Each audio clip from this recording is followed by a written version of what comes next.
खड़गे जी को कॉन्ग्रेचुलेशंस करने के लिए गई थी और जैसे गेट पे दरवाज़ा बंद कर दिया गया और मेरे ऊपर हमला कराया गया और मेरे पापा को भी मारा गया और जिसकी वजह से मेरे पापा मतलब लाइक अभी तक उस सदमे से, इनफैक्ट मैं भी उस सदमे से नहीं निकल पाई हूँ। आपको प्रियंका गांधी जी की तरफ से या कांग्रेस के वरिष्ठ नेताओं से आपको क्या कॉल आया और एक हमको ये पता चला है कि आपको प्रियंका गांधी ने ब्लॉक किया है आपका नंबर, क्या ये बात सच है? देखिए, मैं दीदी का मेरे पास पर्सनल नंबर था, मैं सच कहती हूँ, मैं ये नहीं बोलती कि वहाँ से मुझे ब्लॉक हुआ है, बट हाँ जो नंबर मुझे मतलब जो मेरे पास था दीदी का नंबर, वो उस नंबर से मैं ब्लॉक हुई हूँ। बट मुझे डैम श्योर है कि ये दीदी ने नहीं किया है, ये संदीप सिंह ने किया है, क्योंकि मुझे ऐसा लगता है कि वो नंबर आप संदीप सिंह चला रहे हैं और मैंने उनसे दरख्वास्त की थी कि दीदी प्लीज़ आप इस चीज़ पे एक्शन लीजिए, बट वहाँ से मुझे ब्लॉक हो गया। तो इस चीज़ का मुझे हर्ट हुई हूँ, मैं ऑफ कोर्स हर्ट हुई हूँ, बट मुझे ऐसा लगता है कि वो संदीप सिंह ने ही किया है। जब इलेक्शन में लड़ा था मैंने पैसे नहीं लिए थे, वो तो मैं अपनी लीगल टीम से बताऊंगी जब मेरी बैंक की पूरी स्टेटमेंट आएगी कि मेरे बैंक के पैसे किन किन लोगों ने खाए हैं। जो राजस्थान से कुछ लोग आए थे मेरे इलेक्शन में ही, उन लोगों को ही मैंने पैसे दे दिए, क्योंकि उन्होंने मुझे ये झूठ बोला था कि आप हमको पैसे दे दीजिए, हम आपका पूरा इलेक्शन मैनेज करते हैं। तो वो तो मेरी बैंक स्टेटमेंट ही तय करेगी कि मैंने किस किस को पैसे दिए। तो ये झूठा इल्ज़ाम लगाना आप किसी लड़की पे छोड़िए। और तीसरी चीज़, जो गाड़ी की पेमेंट के बोल रहे हैं कि गाड़ी का पेमेंट मैंने नहीं दिया है, आज भी गाड़ी की पूरी पेमेंट की रिसिप्ट मेरे पास है। और चुनाव में एक किताब लिखी जो कॉपी होती है जिसमें आपको सारे बिल्स भरने होते हैं, तो उसमें वो बिल भरे हुए हैं, तो मेरे पास सारे सबूत हैं और उसके लिए मेरे जो वकील हैं वो ही उनको इसका जवाब देंगे। कहते हैं कि क्योंकि वो राष्ट्रीय लेवल पे चला जाता, तो इन लोगों ने मतलब यूपी से यानी लखनऊ से गाड़ियां भर भर के औरतें बुलवाई थी मेरे पे हमला करवाने के लिए। तो ये सब चीज़ें आपको पता चलेंगी जब एफआईआर होगी और पुलिस जब अपनी कार्रवाई करेगी, तब आपको पता चलेगा कि उन लोगों ने मुझे मारने का प्लान किया हुआ था और उनका ये प्लान फेल हो गया। अच्छा अर्चना, जैसे गांधी से मैं बात करूंगी तो प्रियंका गांधी का तो कहीं ना कहीं आप बोल रहे हैं कि फ़ोन जो है ब्लॉक किया गया। नहीं, वो उनका फ़ोन नहीं है, क्योंकि मैं इस पर संक्षिप्त टिप्पणी नहीं दे सकती, बट मुझे 110% पता है कि उनका फ़ोन ही उनके पीए के हाथ में है। इस वजह से कि दीदी को ये बात पता ना चल जाए, राहुल गांधी जी को ये बात पता ना चल जाए, तो वो जो भी मेरे रास्ते में मैं मिलने की कोशिश करती हूँ वो उसी दीवार को हटा देता है। तो ये चीज़ें हैं। लेकिन कहीं ना कहीं ये इशू जो है काफ़ी सोशल मीडिया पे काफ़ी सभी लोग देख रहे हैं, तो लोग भी तो देखते हो कहीं ना कहीं, फिर भी आपसे डायरेक्ट कांटेक्ट ना कर पाना, इसके पीछे क्या रीज़न मानते हो? कहीं ना कहीं वो भी नहीं चाहते हैं, ये सिनारियो दिख रहा है, दिख क्या रहा है? मैं बता रही हूँ आपको क्या हुआ है। मैं ये तो अपने वकील को भी दूंगी और जज को भी दूंगी। इन लोगों ने एक कांग्रेस के जो कुछ लोग हैं जिसे मैंने बोला हुआ है कि जो कांग्रेस का सिस्टम ख़राब कर रहे हैं, उन लोगों ने एक ब्रॉडकास्ट मैसेज डाला है जिसमें ये बोला गया है कि अर्चना को ऐसा बोलो, आप ऐसा बोलो, अर्चना के लिए हम लोगों ने इतना किया है और ये ऐसा कर रहे हैं। मतलब लोगों से ज़बरदस्ती फ़ोन करा रहे हैं और गलत लिखने के लिए बोला जा रहा है। इसके भी सारे सबूत मेरे पास हैं। तो मे भी ये भी हो सकता है कि राहुल गांधी जी और प्रियंका गांधी जी को मेरे बारे में गलत बोला गया हो संदीप सिंह के माध्यम से, जिसकी वजह से वो शायद उस चीज़ को सीरियसली नहीं ले रहे हैं। इसीलिए मैंने लीगल टीम का सहारा लिया, इसीलिए मैंने कागजातों का सहारा लिया कि उन लोगों को पता चले कि जिस दलित लड़की के लिए आप इतनी मेहनत करते हैं, उनको आगे तक लेके जा रहे हैं, आपके ही सिस्टम में जो बैठे इंसान है संदीप सिंह जैसे लोग, वो ही दलित लड़की के साथ ऐसा करते हैं, मारपीट करते हैं और इस पर जानलेवा हमला कराया जा रहा है।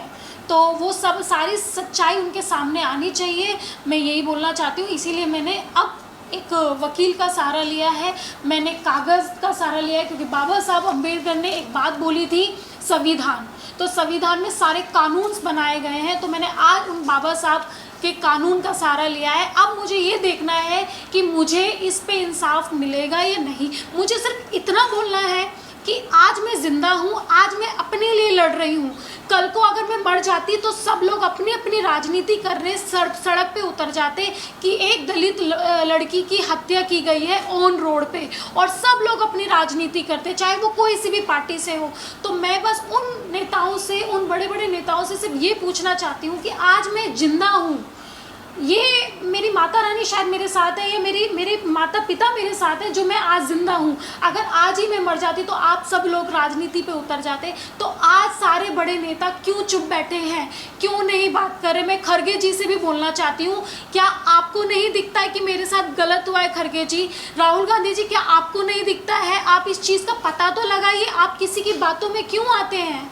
आप एक बार सच्चाई का पता करिए। इनफैक्ट मैं सभी पार्टीज़ के नेताओं को बोल रही हूँ, मैं मोदी जी से भी दरख्वास्त करना चाहती हूँ कि प्लीज़ आप भी इस चीज़ पे एक्शन लीजिए। और महाराष्ट्र के सीएम से भी मैं बोलना चाहती हूँ, दिल्ली के सीएम से भी बोलना चाहती हूँ, केजरीवाल जी से भी बोलना चाहती हूँ। तो आज बस मुझे ये देखना है कि एक जिंदा लड़की जिस पे ये सब चीज़ें हुई हैं उसको इंसाफ मिलता है या नहीं। और कहीं ना कहीं विपक्ष का भी कोई कमेंट नहीं आ रहा, अब तक कोई स्टेटमेंट नहीं आ रहा ऑफिशियली, तो इस पर क्या टेक आपने कहीं किसी से संपर्क साधने की कोशिश की थी? देखिए, मैं अभी मुझे नहीं पता, आपको पता, मैं आपको बताती हूँ, मैं घर से नहीं निकली हूँ। मैं जब से मैं आई हूँ, मैं आई थी 29 की रात को आई हूँ। मैं 29 की रात को मैं घर से नहीं निकली हूँ। मैं चुपके बिल में घुस के बैठी हुई थी।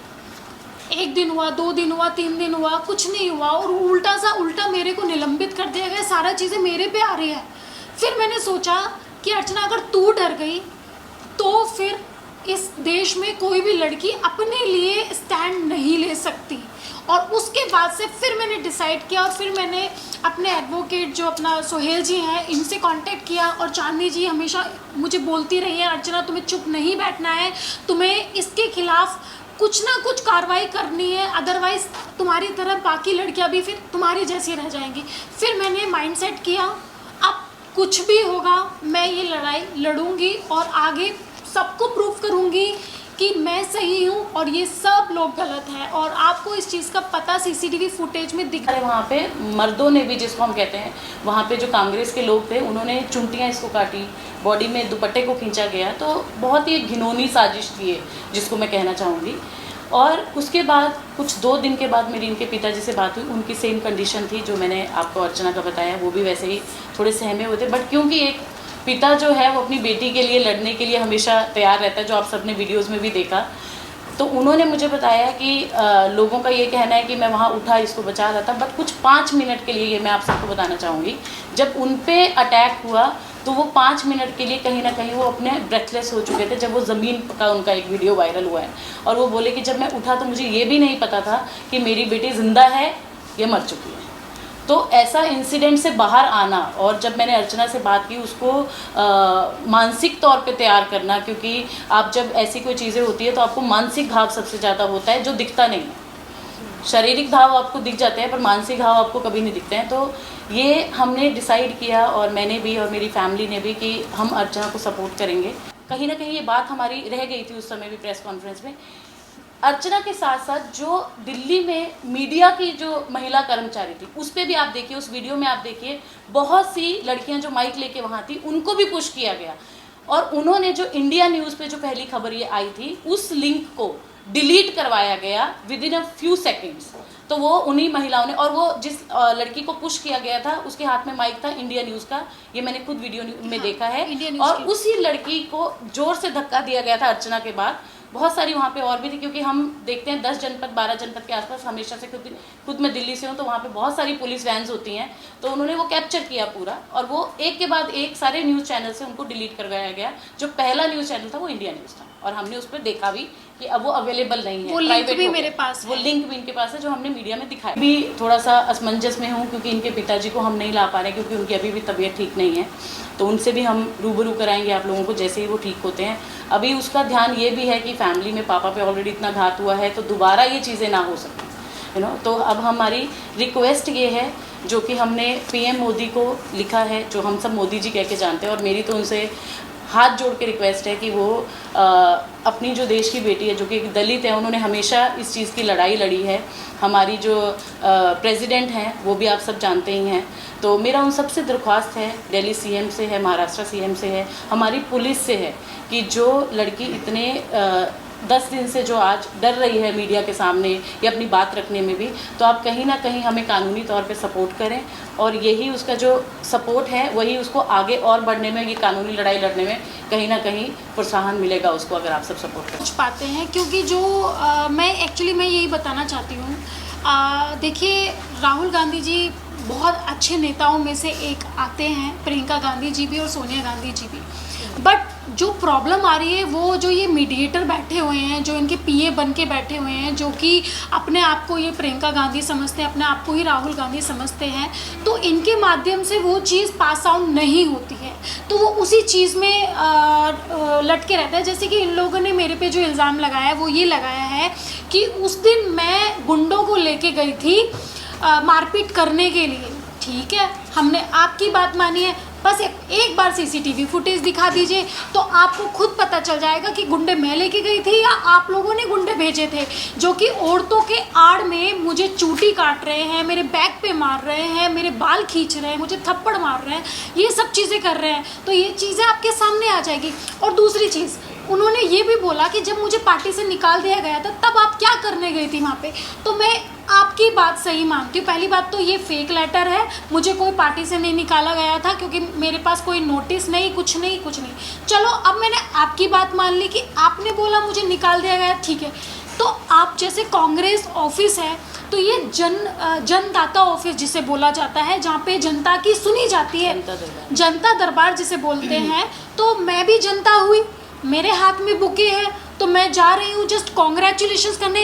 एक नॉर्मली जनता के साथ आप ऐसा करेंगे? अगर कोई गरीब से या कोई दलित से या कोई किसी भी समाज से अगर कोई आपको कॉन्ग्रेचुलेशंस करने आता है तो क्या आप अपने ऑफिस के बाहर गुंडों को भेजेंगे मरवाने के लिए? ये कहाँ का जनता दरबार है? तो मैं यही बोलना चाहती हूँ कि खड़गे जी को कि इस चीज़ पे खड़गे जी आपको सख्त से सख्त कार्रवाई करनी चाहिए और सच्चाई का पता लगाना चाहिए। इनफैक्ट मैं राहुल गांधी जी को भी मैं बोलना चाहती हूँ और प्रेजेंट गवर्नमेंट को भी मैं बोलना चाहती हूँ, इस चीज़ की जानकारी आप लगाइए, ये आपका काम है। मेरा जो काम था मैंने वो अपना काम कर दिया। अभी मैं हर किसी से लड़ नहीं सकती हूँ, जितनी मेरे में कैपेसिटी है मैं उतना कर रही हूँ। तो मेरे पास काफ़ी सारे इवेंट्स आए हुए थे नवरात्रि के, वो भी मैंने कैंसिल कर दिया क्योंकि देखो वीडियो डालनी पड़ती है कि हाय गाइस मैं इतने तारीख को आ रही हूँ, कल को वहाँ पे मेरा किसी इवेंट के ज़रिए मेरा कुछ हो जाता है। तो इनफैक्ट मैं अभी फ़िलहाल के लिए तो मैं इसी चीज़ पे फोकस कर रही हूँ क्योंकि ये मेरे लिए अभी बहुत इम्पोर्टेंट है,